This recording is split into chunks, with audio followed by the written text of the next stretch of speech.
Tonight, you're going to get dressed without thinking about it. You'll grab a jacket, you'll pull on a pair of socks. It's automatic, unconscious, boring. But the real answer to when this habit started is far stranger than you think. It's hiding inside something that's been quietly living on your body this whole time. Lice. In the early 2000s, a geneticist named Mark Stoneking noticed something strange. Human lice actually come in two separate species. One lives in your hair, the other lives exclusively in clothing. It cannot survive without fabric to hide in. So Stoneking asked a simple question. If clothing lice can only exist because clothing exists, when did the two species split apart? His team sequenced the DNA of both. Genetic mutations build up at a steady rate, like a slow ticking clock. By measuring the difference between hair lice and body lice, they calculated when the split happened. Roughly 170,000 years ago.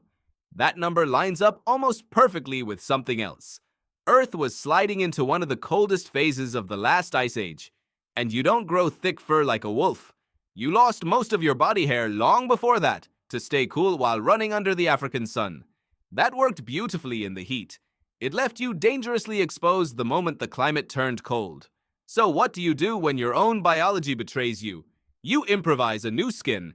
An anthropologist named Ian Gilligan has spent years studying this. He argues clothing wasn't invented for modesty or fashion. Not at first. It was invented for one brutal reason: survival. Early clothing was almost certainly simple. Hides draped over the shoulders.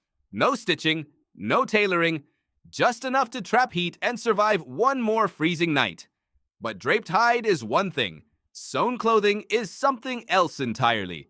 In a cave system in Siberia called Denisova, archaeologists found a tiny sliver of bone, shaped and drilled with a small hole.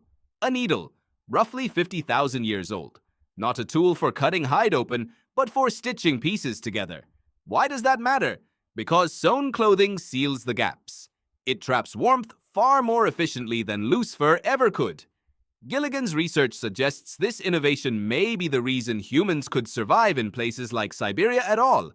Places no bare, unclothed primate could ever have reached. There's more evidence, and it comes from tiny carved figurines. An archaeologist named Olga Soffer studied Venus figurines, small statues of women found across Ice Age Europe, some over 20,000 years old. For decades, people assumed the textured patterns on them were just hairstyles. Soffer looked closer. She recognized woven basketry, twisted cordage. She was looking at some of the earliest evidence of actual woven fabric, tens of thousands of years before agriculture even existed. So the timeline builds. 170,000 years ago, clothing becomes common enough for a new species of insect to evolve. Somewhere in that window, draped hides appear, tied to surviving the cold. By 50,000 years ago, needles appear, meaning humans are sewing fitted garments.